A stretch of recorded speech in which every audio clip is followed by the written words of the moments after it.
Hola amigos, esta noche empezamos con uno de esos temas que me encanta contarles. Curioso, un poco absurdo y perfecto para acompañarlos mientras intentan dormir, relajarse o simplemente escapar tantito del presente.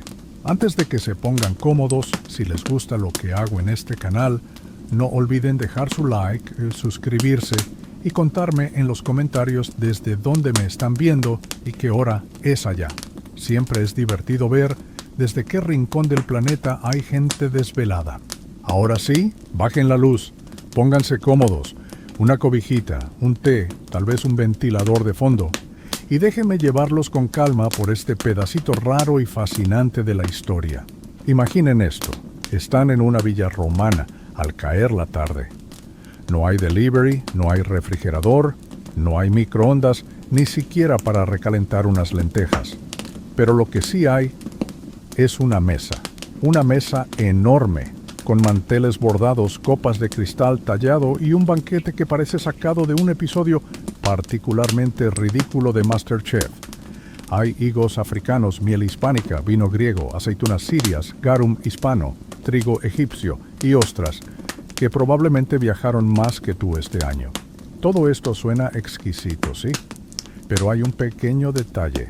Nada de eso era realmente romano, o al menos no al principio, porque si algo sabía hacer Roma, además de conquistar y construir acueductos, era apropiarse del menú ajeno, y lo hacía con tanto entusiasmo que terminó devorándose la cocina de todo el Mediterráneo como quien saquea un buffet con la excusa de probar de todo. Esta no es una historia de recetas, sino de saqueos culinarios, de cómo el imperio se fue comiendo, literalmente, a sus vecinos, no con espadas, sino con cucharones. A lo largo de este episodio, vamos a ver cómo Roma fue robando, adaptando y absorbiendo sabores de todos los rincones de su imperio, desde las sopas etruscas hasta los postres egipcios, pasando por vinos que eran mejores que los suyos, pescados que sabían más sabrosos y panes cuya harina venía de provincias que ni sabían pronunciar. Como quien viaja al extranjero y regresa con nuevas ideas para su restaurante. Así que prepárense para un paseo lento y sabroso por las cocinas conquistadas de Roma. Tal vez se les antoje algo. Tal vez se indignen un poco. Y con suerte, tal vez se queden dormidos antes de llegar al postre. Pero no se preocupen. Yo me quedo aquí, como siempre, con la lámpara encendida, por si quieren seguir soñando con historia. Todo empieza con los etruscos, ese pueblo medio olvidado que estaba ahí, justo antes de que Roma decidiera volverse Roma. Los etruscos tenían templos, túnicas, rituales bastante extraños, y más importante para nosotros esta noche, una cocina bastante decente. Su dieta incluía carne de cerdo, pan de cebada, queso fresco, hierbas aromáticas y un gusto particular por las habas, el ajo y los condimentos intensos. Y aunque no dejaron muchos libros de cocina, sí dejaron vajillas finísimas, frescos con escenas de banquetes y tumbas donde los difuntos parecían más interesados en su última comida que en su destino eterno. Los romanos, en su infancia cultural, observaban con ojo curioso y algo envidioso. Ellos todavía comían de forma más rústica, con lo que tenían a mano: lentejas, gachas, un poco de queso, y si tenían suerte, alguna aceituna arrugada. Nada muy inspirador. Así que cuando empezaron a absorber la cultura etrusca, como quien hereda la casa de un tío excéntrico, también se quedaron con sus costumbres gastronómicas, y lo hicieron sin mucha ceremonia. Lo etrusco pasó a ser romano, casi por decreto, como quien cambia la etiqueta del vino sin cambiar el contenido. Pero la verdadera glotonería imperial empezó cuando Roma miró hacia Grecia. Ah, los griegos, siempre tan orgullosos de su filosofía, su teatro, sus esculturas sin ropa, pero también tenían cocina. Y no cualquier cocina, refinada, especiada, casi filosófica en su manera de combinar sabores. Usaban miel para todo, pescados secos que no deberían oler tan bien como sabían, y una variedad de panes, frutas y verduras que hacían que las cenas fueran algo más que supervivencia. En lugar de engullir, los griegos degustaban. Había simposios donde se comía, se conversaba, se bebía y a veces se vomitaba, pero con estilo. Cuando Roma empezó a conquistar ciudades griegas, lo hizo con más entusiasmo por la comida que por la poesía. Pronto, las casas romanas más adineradas contrataron cocineros griegos o directamente los trajeron como esclavos especializados. Lo mismo pasó con los ingredientes: aceitunas negras de Beocia, vinos dulces de Quíos, pescados del Egeo. La cocina griega no solo entró en Roma, se instaló con todo y cortinas. Claro, hubo resistencia. Algunos senadores se quejaban de que la comida griega era excesiva, que afeminaba el espíritu romano, que lo alejaba de la austeridad y la disciplina. Pero, como suele pasar, ganaron los estómagos. La austeridad está bien, hasta que pruebas un cordero asado con miel y orégano. Lo interesante es que los romanos no tenían pudor en copiar, no intentaban disimularlo. Si algo les gustaba de otro pueblo, lo tomaban, lo adaptaban un poco y lo bautizaban en latín. Es como si alguien fuera a tu casa, comiera tu plato favorito y luego abriera un restaurante con tu receta, pero con su nombre en grande. Y esto apenas comenzaba, porque Grecia era solo el primer bocado. Ahora vamos a Egipto, ese lugar que para Roma fue algo así como el supermercado más eficiente del mundo antiguo. Mientras en otras provincias había que negociar con tribus, sobornar gobernadores o rogar por el clima, en Egipto todo crecía, todo fluía y todo se entregaba, con o sin consentimiento local. Porque con la conquista del Nilo, Roma no solo ganó una joya del Mediterráneo, ganó la despensa más confiable de la antigüedad. El trigo egipcio era legendario, no solo por su calidad, granos dorados, abundantes, fáciles de almacenar, sino porque crecía con una puntualidad casi religiosa. Cada año, el Nilo se desbordaba, fertilizaba los campos y garantizaba cosechas abundantes. Era como si la tierra misma trabajara gratis para el imperio. Y claro, eso no podía pasar desapercibido. Durante siglos, Egipto fue el granero de Roma, literalmente. Más del 30% del trigo que alimentaba a la capital venía de allí, no solo para el consumo privado, sino para algo mucho más simbólico, el pan gratuito que el Estado ofrecía a los ciudadanos como parte del famoso pan y circo. Sí, esos panes que el pueblo recibía con alegría, creyendo en la generosidad del emperador, venían de campos muy lejanos, donde nadie preguntó si querían compartir.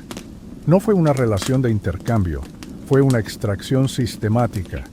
Roma organizó todo el aparato agrícola egipcio para servir sus necesidades: canales, cosechas, almacenamiento, transporte por el Nilo, embarques al Mediterráneo. Todo cronometrado para que no faltara pan en las panaderías urbanas. Y si por alguna razón el envío se retrasaba, el pánico no tardaba en desatarse. El hambre en Roma era una amenaza política. Por eso, el prefecto de Egipto tenía más poder que muchos senadores, porque de él dependía que la ciudad comiera. Pero aquí viene el detalle curioso. A pesar de toda esta dependencia, el pan romano seguía presentándose como una invención propia. En los banquetes se hablaba del arte del horneado, de la molienda, de los distintos tipos de pan: panis quadratus, panis militaris, panis siligineus, todos con nombres latinos, como si hubieran salido de la tierra itálica misma. Y sin embargo, el trigo, la base, el alma del alimento, era egipcia. Tal vez el único aporte de Roma fue convertir el pan en un instrumento político. En lugar de compartir el saber agrícola, lo convirtieron en una herramienta de control. Comías porque el emperador quería que comieras. Y si no, bueno, tenías el circo para entretenerte mientras tu estómago protestaba. El robo del trigo egipcio no fue solo un saqueo agrícola. Fue un silencioso secuestro de seguridad alimentaria. Y aún así, para el ciudadano romano promedio, ese pan tenía sabor a hogar. aunque el hogar quedara a 1000 kilómetros al otro lado del mar. Ahora, agárrense fuerte, porque vamos a hablar de una salsa, pero no cualquier salsa, sino del condimento más adorado, temido y olfativamente cuestionable de todo el imperio, el garum. Una mezcla fermentada de vísceras de pescado, sal y sol. Así dicho, no suena muy apetecible, pero en la antigua Roma, este menjunje espeso y oloroso era considerado una delicadeza. Era el umami antes de que el umami tuviera nombre. El alma de muchos platos, el secreto de los buenos cocineros y, curiosamente, una de las exportaciones más exitosas de la provincia hispánica. Porque aunque los romanos lo popularizaron, el garum no lo inventaron ellos. Las raíces de esta salsa se hunden en tradiciones púnicas, griegas e iberas, pero fue en la costa de Hispania, particularmente en lugares como Gades, la actual Cádiz, donde alcanzó su versión más exquisita y más rentable. Allí, bajo el sol andaluz, las fábricas de garum producían toneladas de líquido marrón envasado en ánforas selladas, listas para viajar por el Mediterráneo como si fueran perfumes, solo que más caros y más intensos. El proceso era poco glamoroso. Se tomaban pescados pequeños, normalmente caballas, sardinas o atunes jóvenes. Se mezclaban con sal gruesa. Se dejaban reposar bajo el sol en grandes vasijas durante semanas, a veces meses. Lo que salía de ahí era un jugo denso, salado, penetrante, que separaba a los verdaderos romanos de los estómagos débiles. Había diferentes calidades, claro. El garum más fino era clarito y filtrado, reservado para la élite, el más espeso, oscuro y barato, para los soldados o para tapar el sabor de una carne dudosa. Los romanos no tardaron en hacer del garum un producto de lujo, tan valioso que algunas ánforas viajaban con sellos oficiales como si fueran tesoros del Estado. Se escribían recetas, se organizaban catas, se discutían matices. Era el vino de los condimentos. Y lo curioso es que, aunque su producción se realizaba principalmente fuera de Italia, especialmente en Hispania, Roma lo presentaba como otro triunfo de su civilización. Y aquí volvemos al mismo patrón. No es que Roma inventara el garum. Es que lo encontró, lo industrializó, lo etiquetó en latín y se lo apropió como si hubiera nacido en el foro. Lo convirtió en símbolo de buen gusto, en marcador de estatus, en detalle imprescindible de cualquier banquete serio. Si tu plato no tenía garum, entonces, ¿qué estabas haciendo con tu vida? Eso sí, no todo el mundo lo amaba. Algunos escritores se quejaban de su olor, de su textura, de su tendencia a colarse en todo. Pero, como pasa con el queso azul o la salsa de soya, lo que empieza como repulsión a veces termina en adicción. Y al final, Hispania quedó en la historia no solo por sus minas de plata o sus soldados valientes, sino por haber alimentado a Roma con una salsa que olía a muerte, pero sabía a gloria. Si uno paseara por una domus romana en plena hora de comida, no tardaría en notar una cosa. En la cocina, casi nadie hablaba latín, o al menos no como lengua materna. Los responsables de preparar los banquetes, de mezclar especias, de asar corderos lentamente, de colocar pétalos de rosa en los postres, eran esclavos. Muchos de ellos traídos desde Grecia, Siria, África del Norte o Asia Menor. Y cada uno de ellos, como quien carga una maleta invisible, traía consigo el sabor de su tierra. Porque la cocina romana no solo se enriqueció por conquista militar, sino por migración forzada. Cada vez que Roma sometía una nueva provincia, también capturaba su conocimiento culinario, no con libros, sino con personas, cocineros, panaderos, expertos en vinos, pasteleros, todos convertidos en propiedad doméstica. El imperio los usaba para mostrar su poder, pero también para mejorar el sabor de sus cenas. Y ahí está la gran paradoja. Mientras los ricos se jactaban de sus banquetes internacionales, los verdaderos artífices de esa variedad gastronómica vivían en condiciones miserables. Los manjares de Roma eran, literalmente, preparados por manos que no eran libres. Una cena podía incluir un plato de dátiles rellenos de nuez, cocidos con miel egipcia, envueltos en hojas de parra griega, y todo preparado por un cocinero sirio que probablemente añoraba comer algo simple, sin florituras, sin invitados, sin esclavitud. En las grandes casas, el chef principal era una figura importante, a veces más temida que respetada. Si un banquete salía mal, el castigo podía ser severo. Si salía bien, el mérito era para el anfitrión. Pero muchos de esos cocineros dejaron huella en recetas, en anécdotas, en pequeños ajustes que enriquecieron la tradición romana, no porque Roma los aceptara, sino porque el gusto, al final, no conoce jerarquías. Y si bajamos un poco más al mundo de los soldados, los comerciantes, los campesinos, vemos también cómo los sabores extranjeros se filtraban a través de rutas más lentas. El aceite africano llegaba en ánforas a los mercados, los dátiles del desierto se vendían junto a manzanas calas y en las tabernas de mala muerte podías encontrar platos mestizos, lentejas con especias asiáticas, guisos con carne de ave norteafricana, pan de cebada con miel oriental. Roma no era solo una ciudad que saqueaba recursos, era un estómago gigantesco que digería pueblos enteros y luego los regurgitaba en forma de receta, sin muchas menciones al autor original, sin notas al pie, solo el apetito como argumento.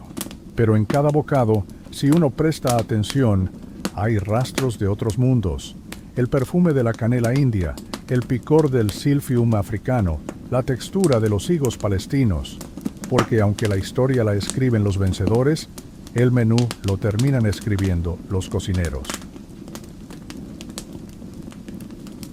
Llegados a este punto, surge la pregunta inevitable: ¿tenía Roma una cocina verdaderamente suya? ¿O simplemente era una gran curadora de sabores ajenos?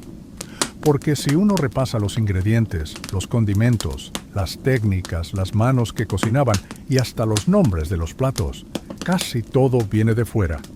Es como si Roma hubiera tenido una obsesión gastronómica por lo exótico, por lo conquistado, por lo que venía con pasaporte ajeno y acento distinto, y sin embargo, esa habilidad para absorber y resignificar lo extranjero también es una forma de creación. Roma no inventaba tanto como organizaba, no creaba recetas, pero diseñaba menús, no descubría ingredientes, pero los distribuía con eficiencia imperial. Lo suyo no era la invención, sino la apropiación con elegancia, como esos influencers que no cocinan, pero saben dónde comer. Un ejemplo curioso es el caso del famoso moretum, una pasta de queso, ajo, hierbas y aceite, que muchos consideran típicamente romana. Y sí, suena local, hasta que uno escarba un poco y se da cuenta de que el ajo llegó de Asia, el queso tenía técnicas griegas, el aceite era africano, y el mortero para machacarlo todo probablemente venía de la Galia. El moretum era romano en el mismo sentido en que una pizza hawaiana es italiana. Eso sí, los romanos sí aportaron algo muy suyo a la experiencia gastronómica, el ritual. Las cenas formales, cenae, eran espectáculos. No se trataba solo de comer, sino de escenificar el poder, la riqueza, el dominio. Comenzaban al atardecer y podían durar horas. Había 3 tiempos: el gustatio, entradas, a veces con huevos de pavo real o salchichas de dormilón; el prima mensa, platos fuertes que podían incluir jabalí con frutas o pescado bañado en garum; y el secunda mensa, postres, nueces, frutas, a veces con miel, a veces con más garum, sí, en el postre. Todo acompañado de vino que se mezclaba con agua, miel, especias, pétalos y cualquier cosa que pareciera elegante o innecesaria. En esas cenas, la cocina no era solo alimentación, era demostración, una afirmación de que Roma había conquistado tanto que podía servírtelo en una bandeja. Las mesas eran mapas comestibles del imperio. Cada plato decía: esto también es nuestro. Y al final, eso fue la cocina romana, una orquesta de sabores prestados dirigida por un imperio con complejo de chef. No tenían recetas propias, pero tenían algo mejor: una red de comercio, una maquinaria política y un paladar que no discriminaba mientras el plato fuera abundante. Así que no, Roma no inventó su comida, pero sí la robó con estilo. Así que ahí lo tienen, Roma, esa gran comedora del mundo, un imperio con hambre de poder y de postres, que en lugar de inventar una cocina, construyó un mosaico con los sabores que fue encontrando y, digámoslo con franqueza, apropiándose en cada rincón que conquistaba. Y no lo hacía por curiosidad gastronómica, lo hacía por control. Porque alimentar a un pueblo no solo lo mantenía vivo, lo mantenía tranquilo, satisfecho, en deuda. La cocina romana no nació en Roma, nació en los barcos que llegaban a Ostia cargados de trigo egipcio, en las ánforas llenas de garum hispano que apestaban los muelles, en los esclavos griegos que molían hierbas sin nombre, mientras se les exigía excelencia sin recompensa, en los mercados donde se mezclaban lenguas, precios, recetas. Nació de una red invisible de manos y caminos, donde cada sabor tenía una historia que rara vez se contaba. Y sin embargo, en medio de todo eso, hubo belleza, porque aunque el imperio saqueaba, también celebraba. Aunque explotaba, también compartía. Aunque escondía los créditos, sí reconocía el placer. Hay algo profundamente humano en esa contradicción: el deseo de dominar y el deseo de saborear. Quizá por eso, cuando pensamos en Roma, la imaginamos más en una mesa que en un campo de batalla, más en una cena con vino y frutas que en un desfile militar, porque lo que sobrevive no siempre son las conquistas, a veces son los condimentos.